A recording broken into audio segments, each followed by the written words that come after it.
Vous allez devoir rapidement saisir des données à l'intérieur d'une feuille de calcul Excel, qu'il s'agisse de données textuelles, de valeurs numériques, de dates ou d'heures. Voyons comment réaliser efficacement cette saisie. Je veux taper mon prénom dans la cellule B2, je vais tout simplement venir cliquer dans cette cellule B2 et je vais taper mon prénom au clavier. Philippe. Si je veux valider, j'appuie sur la touche Entrée et vous voyez que automatiquement mon prénom a été validé. Au lieu d'appuyer sur la touche Entrée, j'aurais pu appuyer sur la touche Échappe ou Escape avant de valider. Je serais sorti sans valider la saisie. Je recommence. Philippe. Au lieu d'appuyer sur la touche Entrée pour valider ou Escape pour annuler, vous pouvez aussi utiliser les petits boutons qui se trouvent entre la zone de nom et la barre de formule. Celui-là permet de valider la saisie, celui-ci, à l'inverse, d'annuler, autrement dit, c'est l'équivalent d'échappe, et ici, l'équivalent d'entrée. Je vais valider par le petit bouton, vous voyez que ça fait la même chose, j'ai saisi mon prénom. Notez que quand vous saisissez du texte, celui-ci s'aligne automatiquement à gauche de la cellule. Alors que quand vous saisirez une valeur numérique, cette valeur numérique s'alignera toujours à droite par défaut. Bonne façon de distinguer que vous avez saisi du texte ou une valeur numérique. C'est la même chose, bien entendu, si vous tapez une valeur décimale. Je vais taper ici 12,50. Notez que ça ne sert à rien de taper le 0, parce que quand vous allez valider, regardez, il disparaît, il n'est pas significatif, 12,5. Pas de panique, si vous voulez voir apparaître 12,50, vous pourrez le faire. Il suffira d'habiller la cellule. Ici, nous saisissons les données à l'état brut. Nous verrons dans une prochaine leçon comment habiller les textes, les nombres.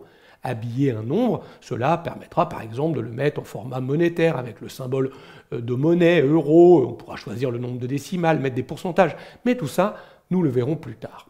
Attention, si vous tapez une valeur numérique, par exemple ici je vais mettre un point, et que cette valeur numérique ne s'aligne pas à droite, mais à gauche, c'est qu'il ne l'a pas compris comme une valeur numérique, mais comme un texte. Ça veut dire que si vous essayez d'écrire une formule de calcul en prenant ici le 12.5, vous aurez une erreur dans la formule de calcul, puisque pour lui, 12.5 est un texte. Et ce qui me permet de le voir, c'est qu'il est aligné à gauche et pas à droite par défaut.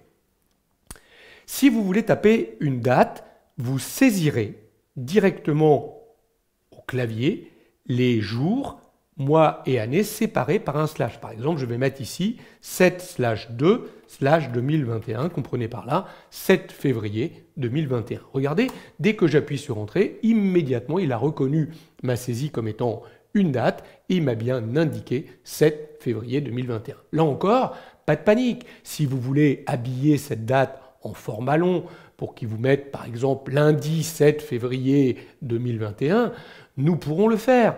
Là encore, il s'agira d'appliquer un format de date à cette cellule. Mais ça, là encore, nous le verrons plus tard. Pour l'instant, je suis dans une saisie à l'état brut. Si vous voulez saisir une heure, il est par exemple 14h14 2.35, ben je vais mettre 2 points. Le 2 points permet de séparer des heures, minutes, secondes. Voilà les différentes techniques qui vous permettent d'effectuer une saisie. Attention, si par exemple vous voulez saisir un chiffre qui est par exemple une fraction, 1/5, on pourrait très bien avoir la tentation de taper 1/5, mais on l'a vu juste avant, si vous tapez 1/5, regardez, il a cru que vous vouliez mettre une date, puisqu'on a vu que les slash sont utilisés pour les dates, autrement dit, il m'a remplacé le 1/5 par 1er mai. En fait, si vous voulez une fraction, saisir une fraction, vous devrez d'abord, dans l'onglet Accueil, aller dans cette petite liste déroulante, là où il est indiqué pour l'instant dans le groupe nombre standard, vous devrez lui indiquer que vous voulez saisir une fraction. Et là, à partir du moment où vous avez tapé maintenant 1/5, vous voyez qu'il l'a bien compris comme étant une fraction, il ne l'a pas transformé en 1er mai. Notez qu'il sera là encore possible de revenir sur cette cellule et en revenant sur cette même liste déroulante, de le ramener en format standard, et vous voyez qu'il a bien ramené 0,2, 1/5, 0,2. Donc voilà comment on saisit des données texte ou des données numériques ou des dates ou des heures ou des fractions dans Excel. Attention, si vous saisissez une donnée qui ne tient pas dans une cellule, je vais taper par exemple mon prénom, et derrière mon nom. J'appuie sur la touche Entrée. N'oubliez pas que la donnée que vous avez saisie a été saisie dans la cellule D2. D'ailleurs, quand vous cliquez sur D2 et que vous observez la barre de formule, vous voyez bien apparaître le contenu complet de ce que vous avez saisi. On pourrait croire qu'une partie a été saisie dans la cellule E2. Non, regardez, si je clique sur E2, il n'y a rien dans la barre de formule. Simplement, ma saisie dépasse de la cellule.